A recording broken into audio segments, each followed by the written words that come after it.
Hi, Chef Joe Calistro with Outdoor Solutions, and we are in my hometown of Bonner, Montana, and you're in my shop. This is where I process all of my game when I hunt, and we buy hogs and steers from our neighbors, and we do all our own butchering, and we just got basic material that a grinder, a mixer, a sausage stuffer.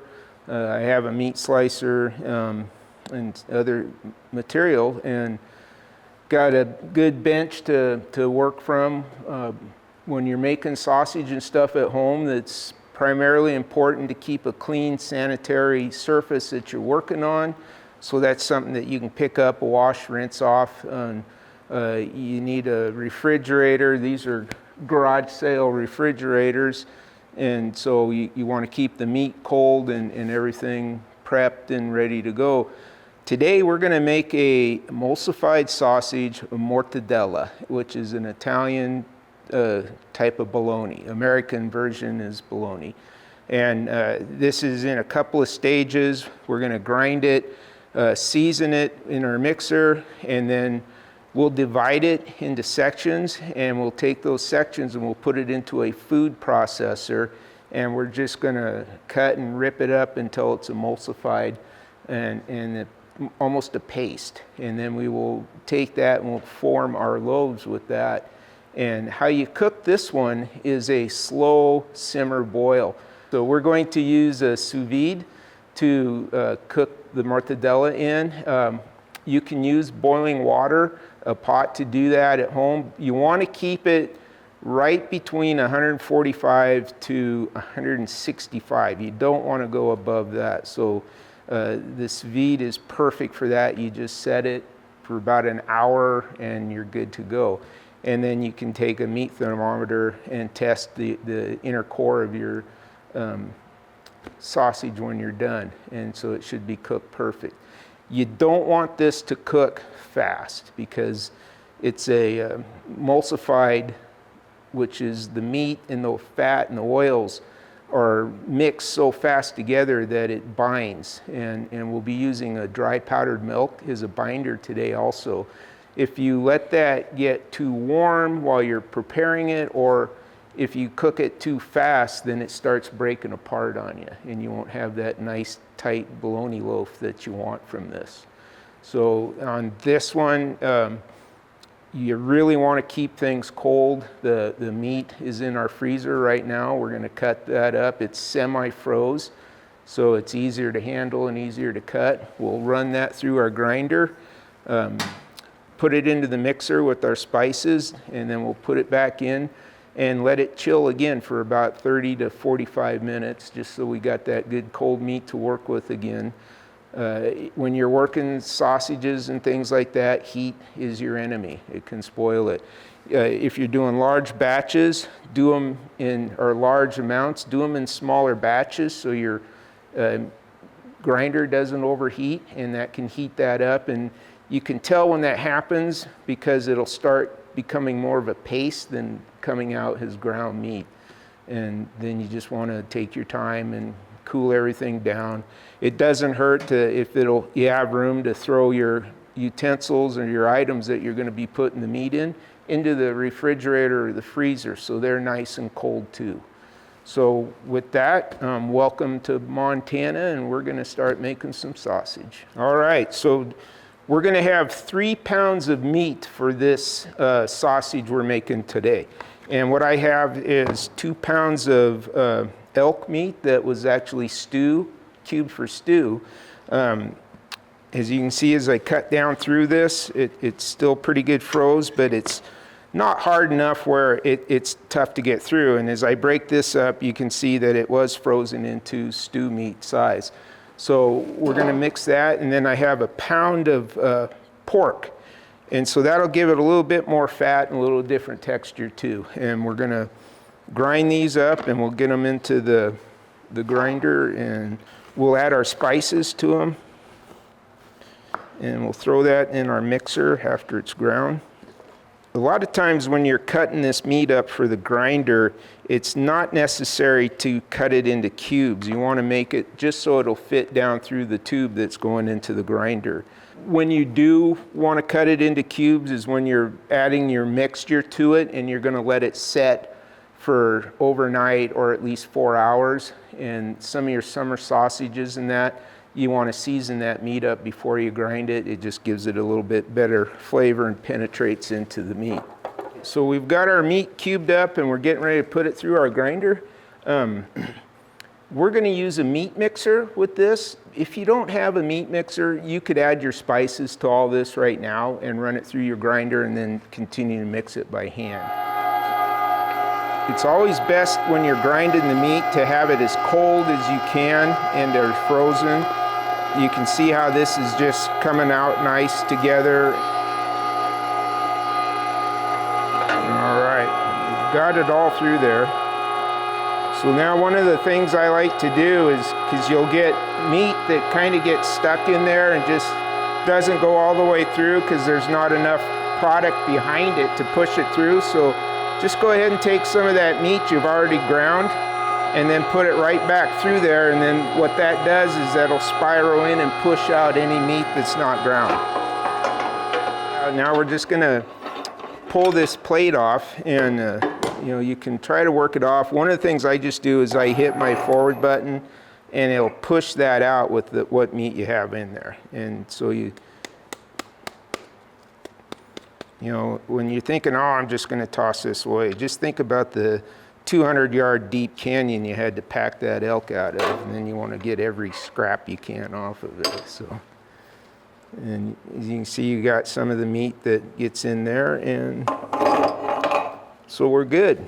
So now we will put this into our mixer with our spices, and we'll get that going.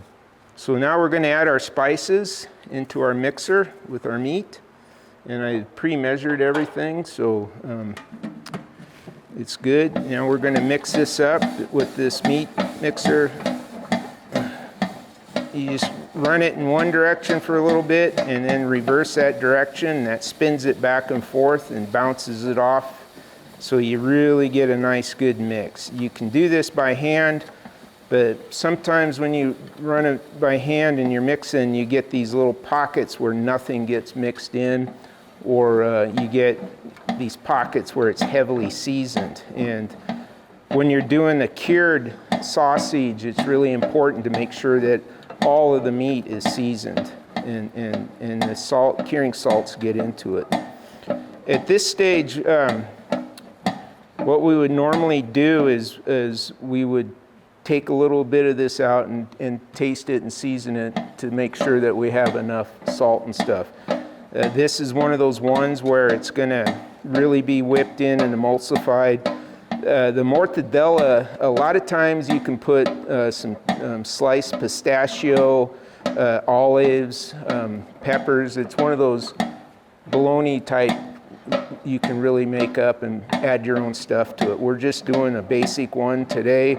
I've got a little chili powder and pepper. It's got some cumin and fresh ground nutmeg, coriander seed, not cumin, I'm sorry. And the salts, and we're using the pink salt on this one. When you make this sausage or any sausage, it's important to read that recipe and see the amount of salt that they want for the curing process, whether it's the pink salt or tender quick. You want to really measure out your meat and make sure that that's exact for the amount of salt that you have. And other spices and stuff, you can add what you want. Follow the measurements that are in your recipe. Recipes are just a guideline. It's not a hard, firm fact. And that's where you can make a sausage your own.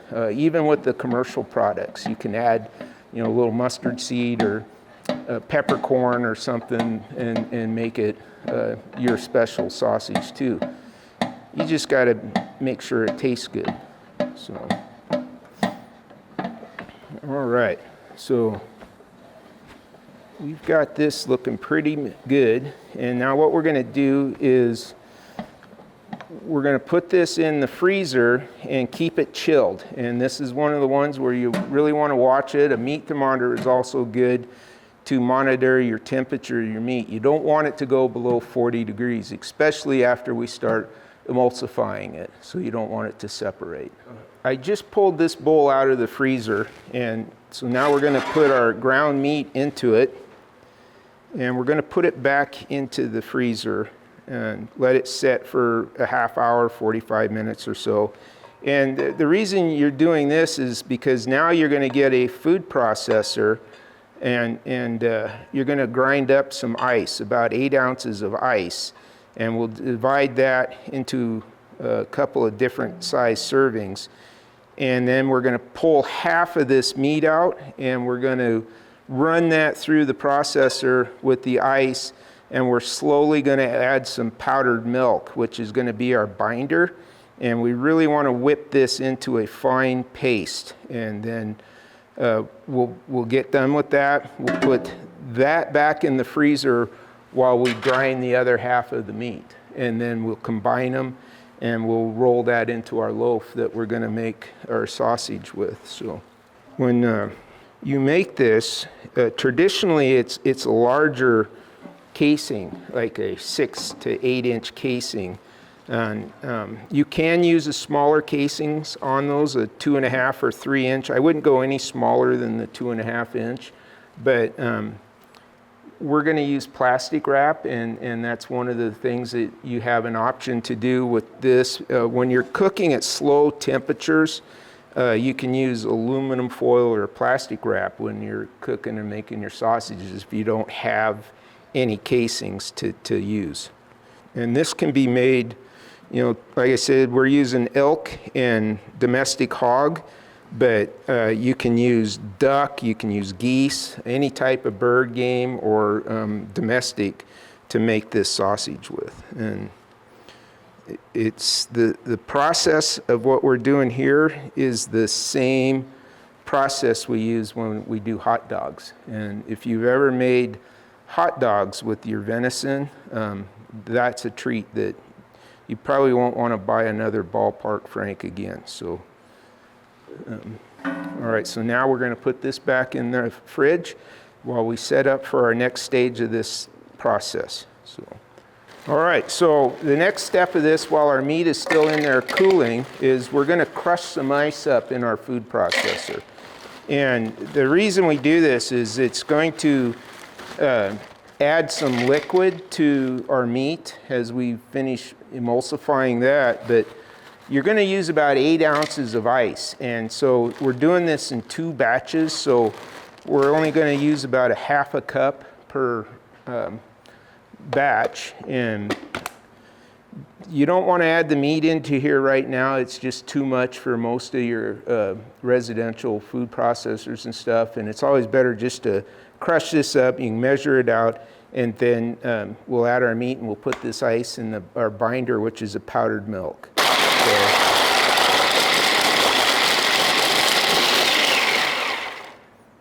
just like making a margarita. So now we've got that. Now I'm just going to take some out, and you don't really have to be that exact with it. If you're a little bit over, it's okay, because it'll still bind up a bit, but you want to be as exact as you can with it. So, all right, now I'm going to go get my meat, and we'll get that going in here. So we're going to put half of this meat into our mixer. And some of these you can do even in quarter batches. We're just doing half since we've only got about 4 pounds of product here.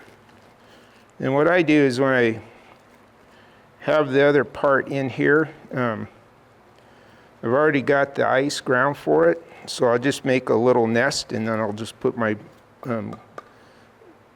ground ice that I was going to put in there. And so we'll just put that right in there and cut the other part. So let me put this back in the freezer.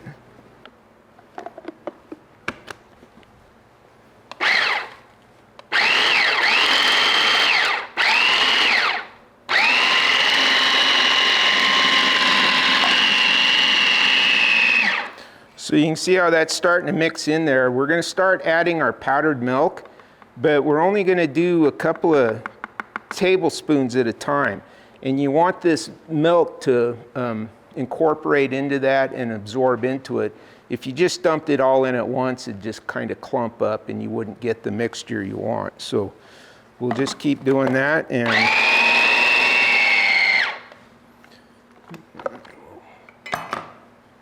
get this pushed down, and we'll add the rest of our milk and finish getting that all nice and whipped up. And where you have some of your sausage and stuff, you want that two texture on it. This is more like the Bologna's, where it's just kind of a smooth sausage. This is where if you wanted to add, once this was all emulsified, if you wanted to mix in some sliced olives and pistachio or things like that, you'll add it after it's done at this stage. And then that'll give it a little different texture and different flavors too.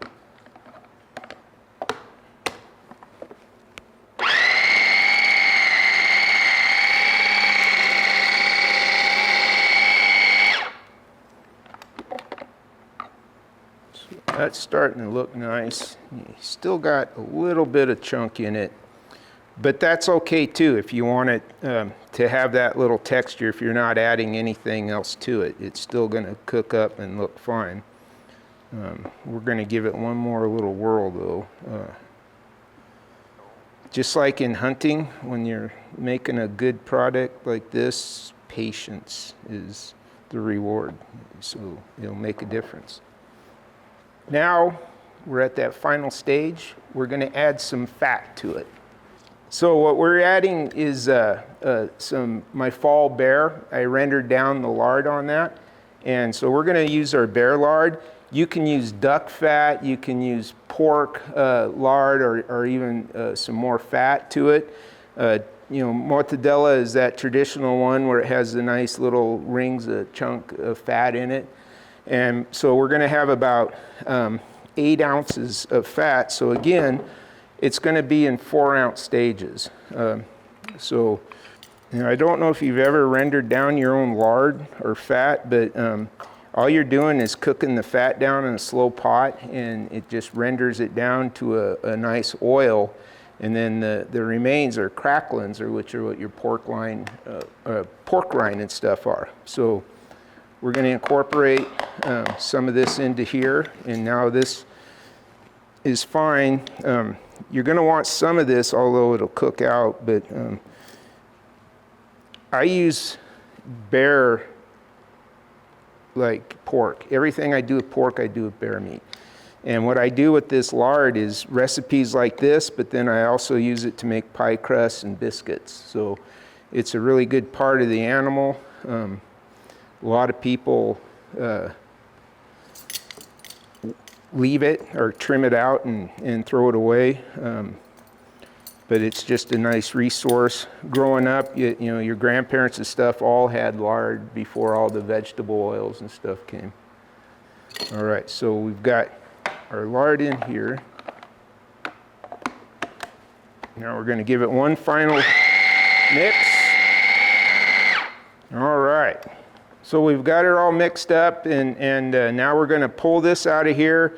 I'm going to put it into this pan, and we'll put it back in the freezer while we do the other half. I put some plastic wrap down on here just to keep it, it's a nice paste, and so it'll be a lot easier to pull it out of the pan when we're done.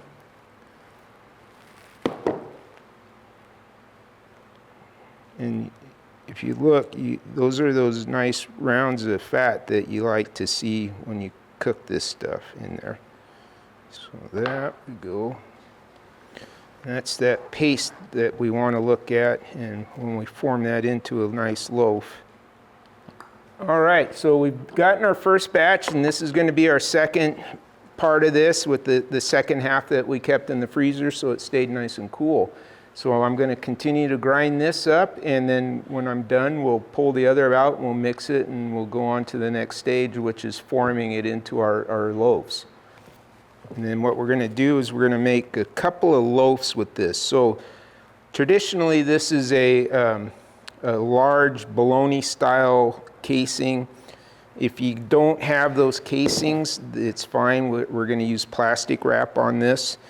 And you're basically doing the same thing. You want to get a really tight, good seal on it.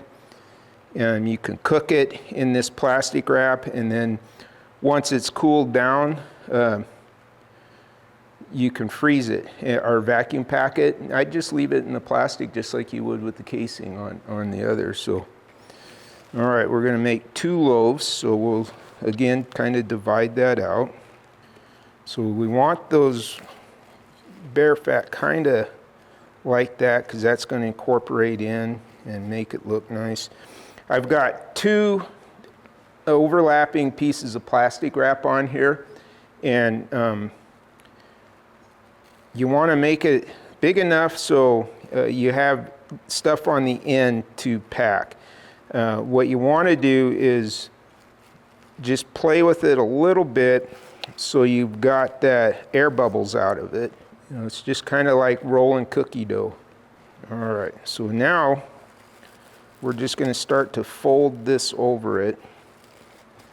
And now we can work it into a loaf. So we've got it a little bit out. Try to get as much of the air and pockets out as we can. And we're just going to keep rolling this and keep shaping it. You're going to take the end of this and you're just going to twist that in as tight as you can get it, and then twist the other one in the opposite direction and compress that so it gets nice and tight in there. Now you can tie these ends off or just fold them under, and then we're just going to set that right there. And then we'll take some more plastic wrap and we're just going to repeat that process again. All right, so we've got it in the first wrapping and we've rolled it as tight as we can get that and twist that down. And we're going to do that exact same thing again and just get it as tight, because this second wrapping actually compresses it and helps keep it nice and tight and formed while you're cooking it. So in there. And so now we're just going to twist them. And on this one, we can take some butcher paper and really tighten the ends down and tie them off. So, or butcher twine. So, a little surgeon knot. Keep that end.